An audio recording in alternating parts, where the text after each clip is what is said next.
Welcome everyone. Thanks a lot for staying with us. You're watching Plain Speak with me, Shivani Gupta. There is no end to global Khalistani provocations against India. After Indian missions were attacked in London and San Francisco, an Indian envoy in Canada was forced to cancel an event because of Khalistani protesters disrupting it. It seems like countries are turning a blind eye to the spurt of Khalistani hate on their grounds. Even the common person is not spared. For example, an Indian origin journalist working in Canada was also jeered and heckled by Khalistani protesters, and surprisingly, the local police doesn't want to intervene. If all these people are doing is resorting to vandalism, hooliganism, bullying, attacking a common person, defaming India, should we even call them protesters? For example, in Punjab, a local police station was attacked by a mob. The Guru Granth was used surreptitiously. The government was forced to free a prisoner. Union Home Minister and the Punjab Chief Minister were threatened. Are these protests? These aren't. This is just plain hate and violence and against the sovereignty of India. But so-called human rights advocates don't speak up against this hate. We wonder why. Why aren't India's friends globally too speaking up for India's interests, especially territorial integrity? And how should India tackle this Khalistani provocation which is spreading in the state of Punjab and overseas too? We'll take that question to our guest joining us in just a bit. First up, there was some success for India as the alleged organizer of the attack at the Indian mission in London. This man was arrested. The man you see climbing up to the balcony of the Indian mission in London and trying to desecrate the Indian national flag is believed to be Avtar Singh Khanda, this man who's been held. He's believed to be behind Amritpal Singh's meteoric rise. He's a trusted lieutenant of the leader of the band Babbar Khalsa International, Paramjit Singh Pamma. Khanda is also alleged of giving online demonstrations from Birmingham and Glasgow on how to make improvised explosive devices. Can you believe it? It's a shocker this man was roaming free in the UK to begin with, but at least there has been some crackdown on these vandals who attacked the Indian mission in London, and we believe the man who climbed up to desecrate the Indian flag is this man who's now been held by the UK police. But the fight is not over, as there were more attacks on India in Canada in the past 24 hours. In an apparent fallout of the ongoing operation to nab Khalistan preacher Amritpal Singh, the Indian envoy to Canada had to cancel an event in British Columbia due to security concerns as Khalistani supporters blocked the entrance to the venue there. Some of the protesters were reportedly wielding swords. Reports said the local police were not able to control the mob, which started gathering a couple of hours before this event was scheduled to begin. Similarly, Sameer Kaushal, an Indian origin journalist, was heckled by Khalistan supporters in Canada's Surrey on Monday evening. Kaushal told News18 that he was deliberately targeted by pro-Khalistan protesters. He alleged, as perhaps is visible by the visuals too, that cops remained a mute spectator, did nothing actually to protect his safety, and his moved him, left him to fend for himself. Meanwhile, remember last evening, India had launched a strong protest with American authorities over the mission attack in San Francisco. This is what the MEA statement said. It reminded the US government of basic obligation to protect diplomats and facilities, asked the US government to take appropriate steps to prevent such attacks, and the Indian embassy in Washington also conveyed the same message to the US counterparts. The White House echoed India's sentiments, but there is a question as to why they don't really take any action on ground. This is what the White House said. Vandalism is absolutely unacceptable. We condemn acts of violence against Indian consulate. Committed to safety of diplomats and security of facilities, the State Department, it said, is in touch with local law enforcement in this manner.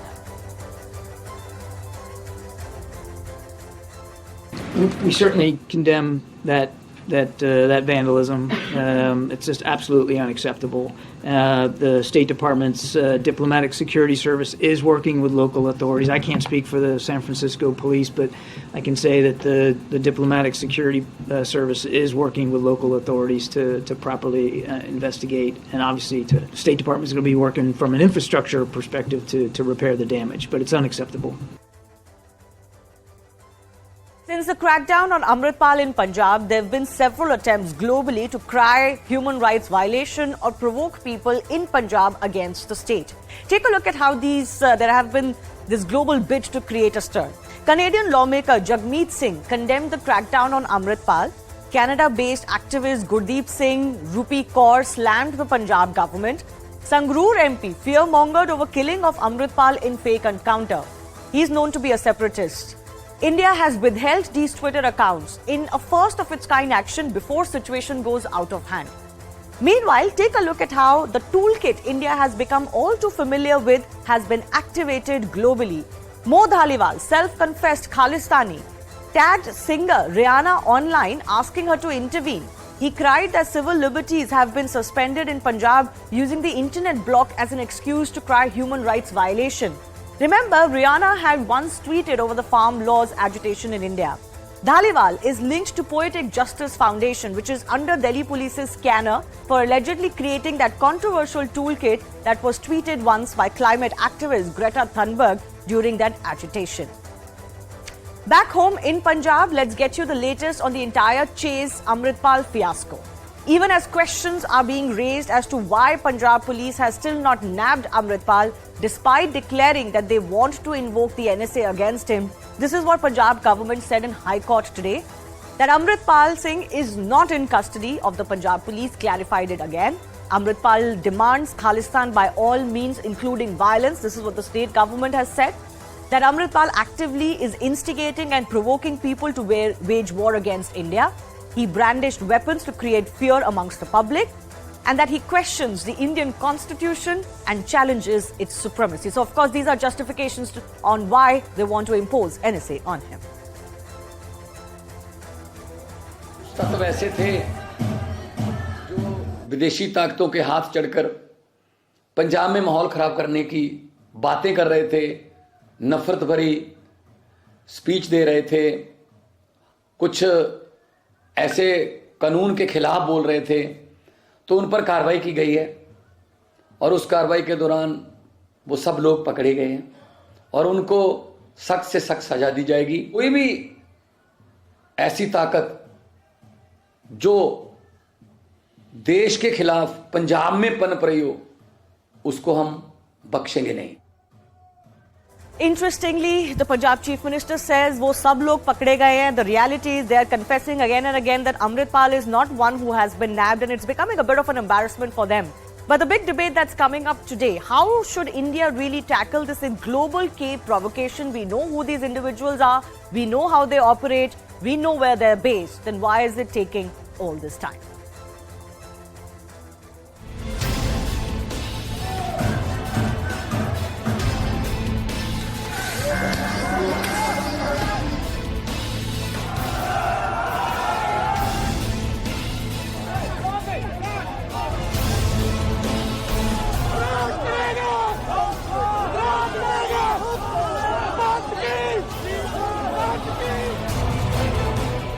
One, we wanted an explanation. Two, ask the culprits and the perpetrators of what happened at London yesterday to be quickly arrested and prosecuted. We launched a strong protest.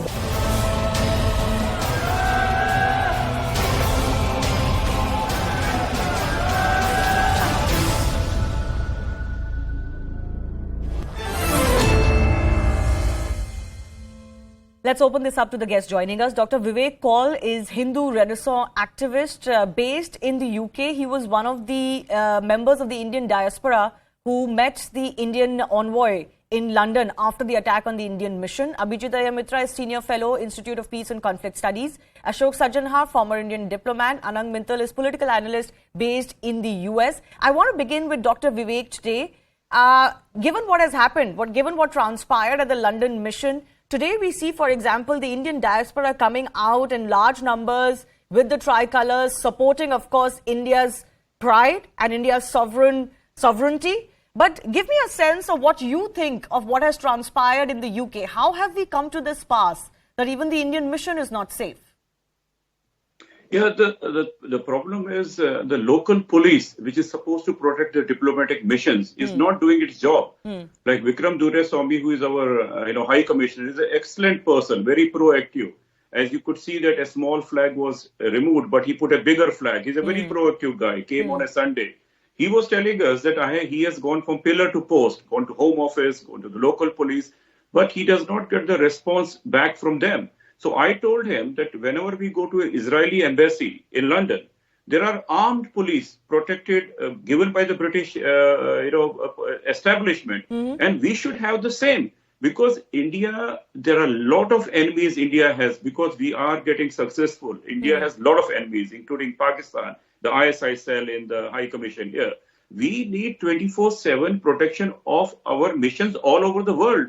Like yesterday, Duraswamy ji was saying that in India, whether it is British High Commission, whether it is American, embassy, everyone is protected by the local police. They don't have to go helter-skelter to ask for police protection. So he has put a very strong letter, and then yesterday we met in the Parliament, and Bob Blackman and other Lord Ranger also are writing to the Prime Minister that Indian High Commission should be given a highest priority in the security or the right to division, protect it, or give the right to Absolutely. to India to protect it if the UK police cannot do it. Absolutely. Actually, good question. High Commissioner Saab has asked for about 12 private security people as well.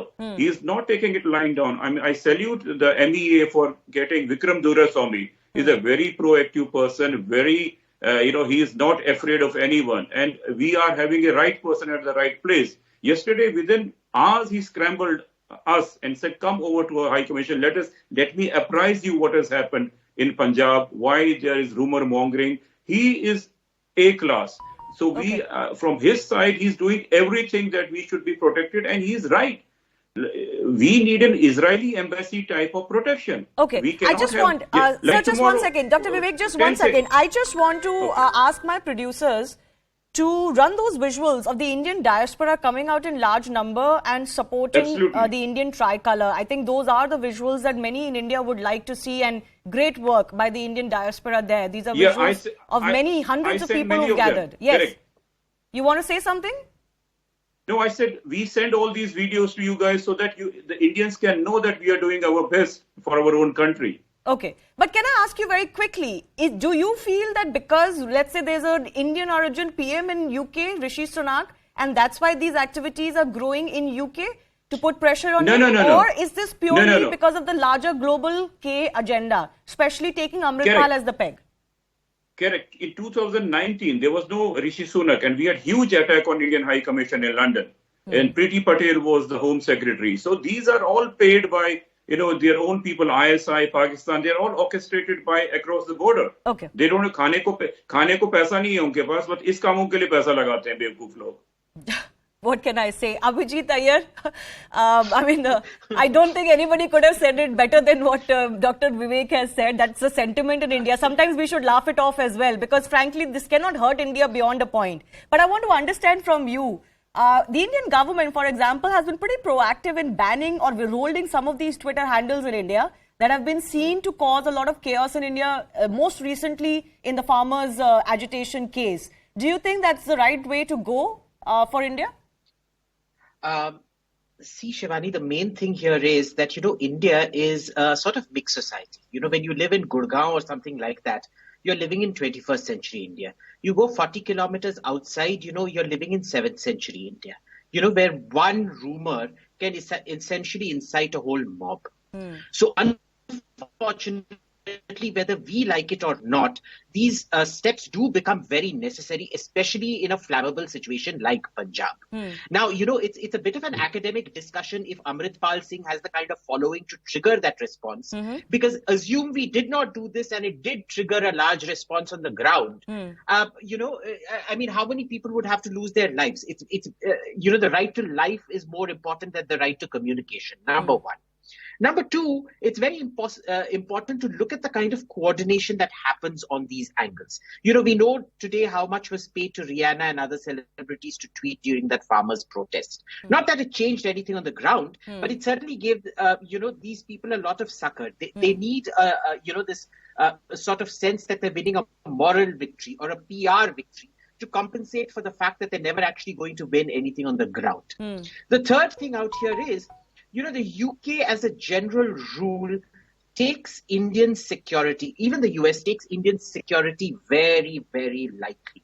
And there's a reason for it. Remember, the Sikhs are, the Khalistanis especially, are very, very strong in the San Francisco area. They're very, very strong in the British electorate. You know, they tend to vote as a group, almost as a vote bank kind of thing. Yeah.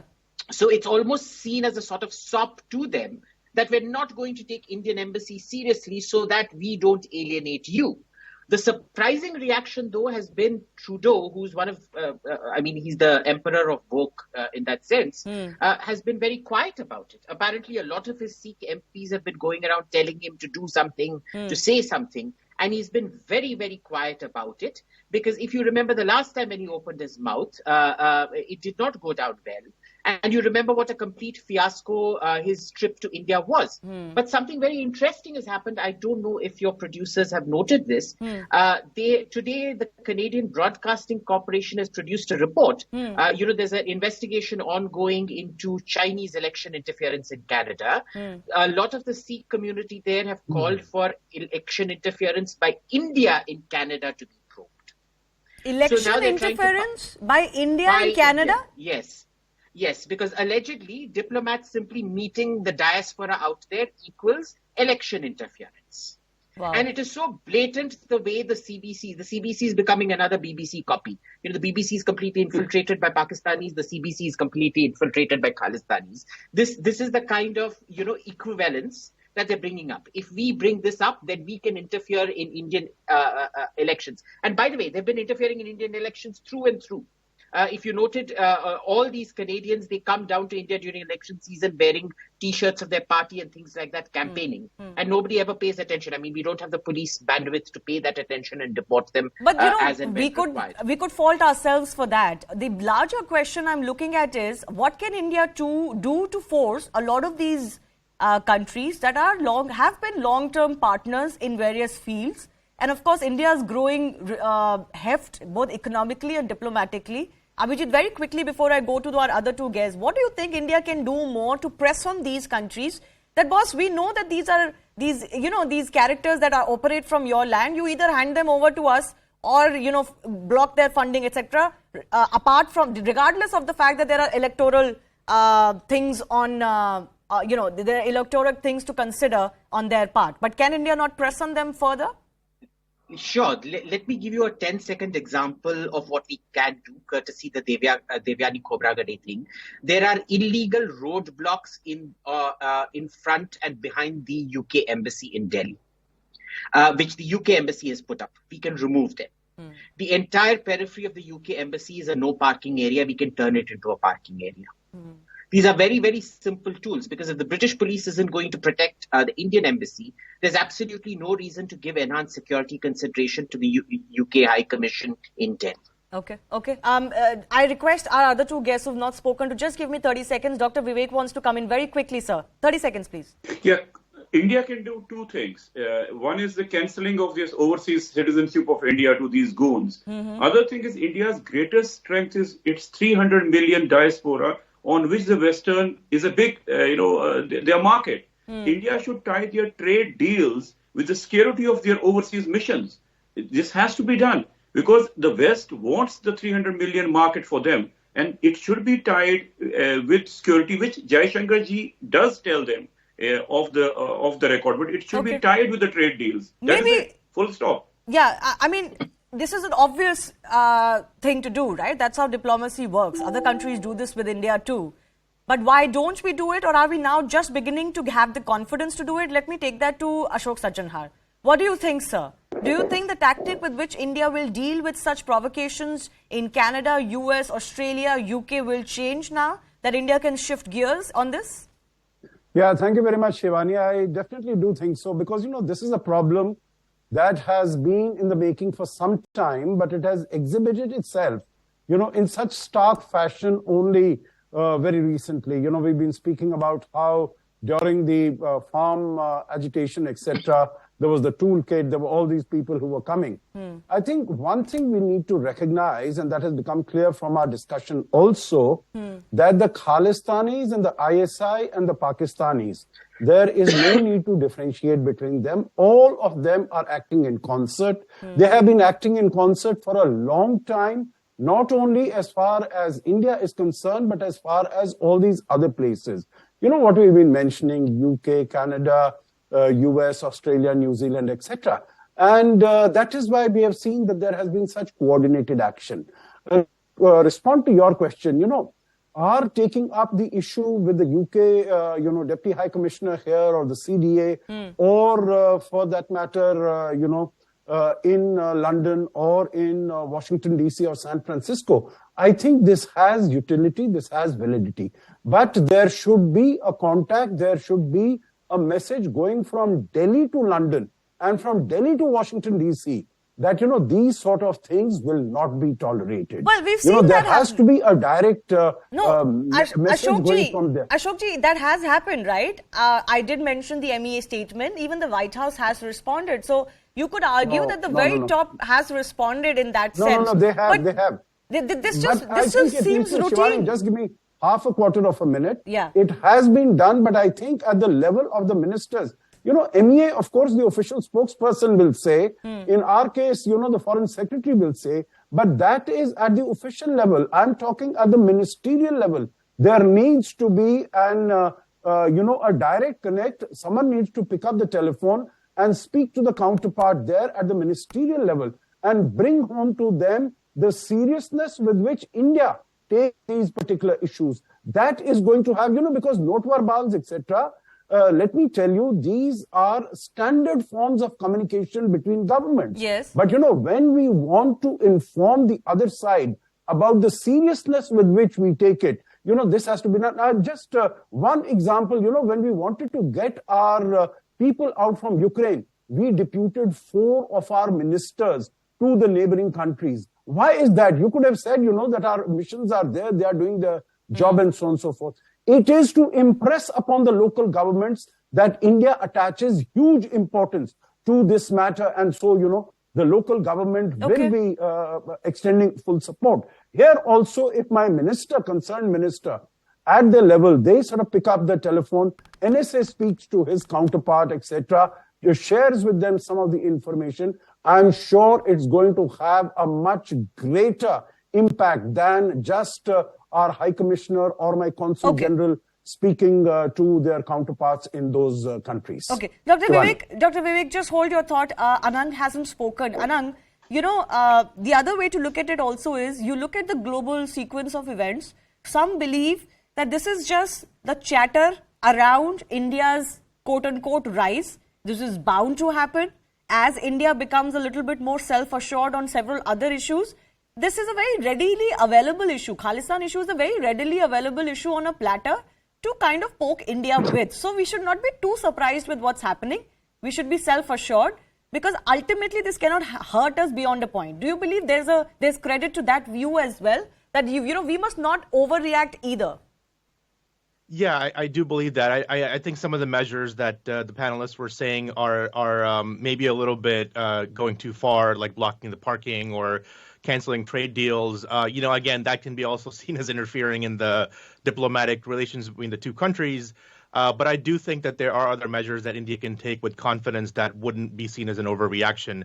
Honestly, the only way to defeat a toolkit is with another toolkit. So I think India, in terms of its foreign policy, in terms of its engagement with the diaspora, I think it's great to see the Indian diaspora in the UK and other countries come out and support India and show that, that Tiranga is flying high. But I think it's also important that the embassy and Indians all over the world also engage with India and the Indian foreign, the staff also engage with Indians. And like I said, you can only defeat a toolkit with another toolkit.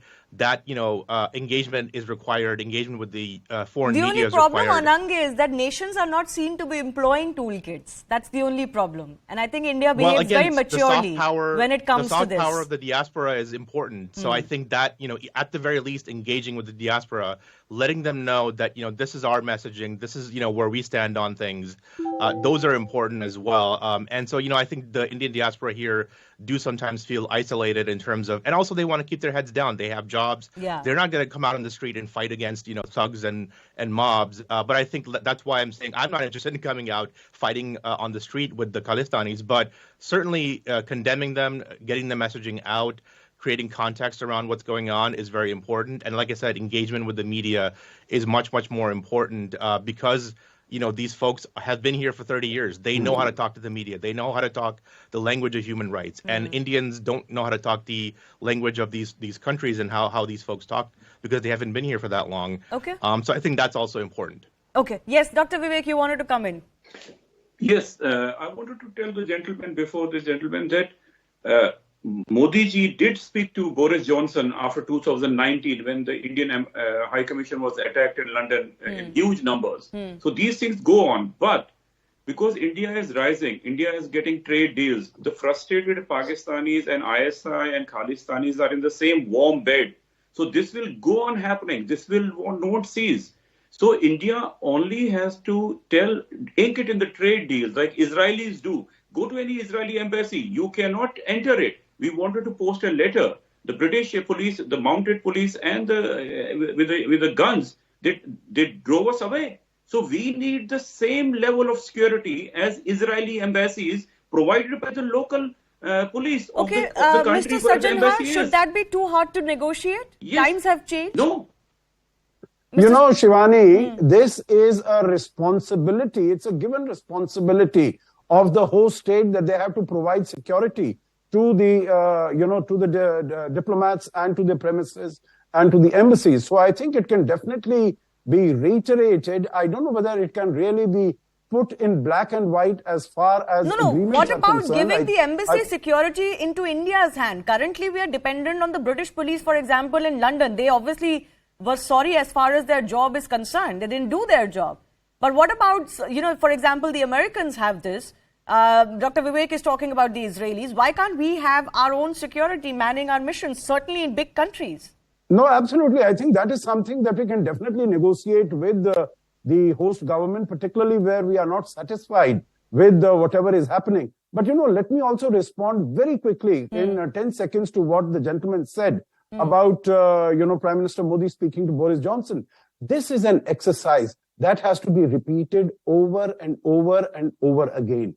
Just the fact that we mentioned, the Prime Minister has mentioned to Prime Minister Albanese, and then we sort of, forget about it, thinking that we have already done our work and it'll, for the next 3-4 years, we don't need to do anything. Not at all. I think if the Prime Minister has spoken, then at the level of the External Affairs Minister, at the level of the Foreign Secretary, at the level of NSA, I think definitely this outreaches can be made to the counterparts in different embassies where High Commission, places, countries where these incidents are happening. Okay. So that those countries, the leadership of those countries is apprised of the seriousness that India accords to I this. think if there's any minister, External Affairs Minister S. Jaishankar has shown that he's up to the task when it comes to handling some of these age-old problems that India has been facing. So maybe he can do it. The Prime Minister doesn't have to be involved in every matter such as this. But obviously, Mr. Jaishankar has shown great, proactivism and also great guile in dealing with a lot of countries, right? Especially the West. Abhishek, I want to come to you. Some of these characters that we are highlighting today, our producers can run that graphics again. These organizations that have been banned in India, they've been banned in India for several decades. We know who their masters are, how they operate, where they operate from. Forget Pakistan, but at least from countries like Canada, America, Australia. Why can't we get hold of these men who are basically running the K agenda from overseas? Is that not something India should look at instead of just sitting quietly, okay, they're in foreign land, we'll stop their activities in India? So, unfortunately, whether we like it or not, these people have become very, very smart. They know exactly what they're doing in India. Now, the argument I gave you at the beginning, how most of India is rural and very different norms of inciting mobs apply. In Canada, and in America by extension, there's something called the Brandenburg Principle, where unless it's a specific threat targeted at a specific person or group, it isn't counted as incitement to violence, right? So these people hide behind that shield. In private, they'd be saying, let's go burn down the embassy, something like that. In public, they'll just say, oh, let's go protest, and then they'll claim, it got out of hand and people's emotions got riled up and they couldn't. We all know exactly what's happening, right? But it's impossible to prove in Canadian or UK jurisprudence. And therefore, they understand the limitations of the law and they work around the limitations of law. Now, the way the extradition process works is that the crime should have been committed in India. It is not committed in India. It's being committed there. And even for an extradition, it would you would have to prove that this person's actions resulted in this particular incident happening here, which is, again, it's a mountain to climb. Okay. So it becomes virtually impossible to do that. All right, we'll have to come up with some smarter solutions then, because this is becoming an embarrassment for India globally. I think I should highlight what Anang said. We have a member of the diaspora in UK that the Indian diaspora sometimes feels isolated when these things happen. They don't have the right avenues to express themselves, even if they are, of course, they have great pride for India. They want to take on these Khalistanis, but everybody's not going to do that. They've got their lives to run. So we need possibly some smarter solutions as we go forward. I've run out of time on this, but we'll continue to look at this issue closely in days to come. I do thank all of our guests for joining us.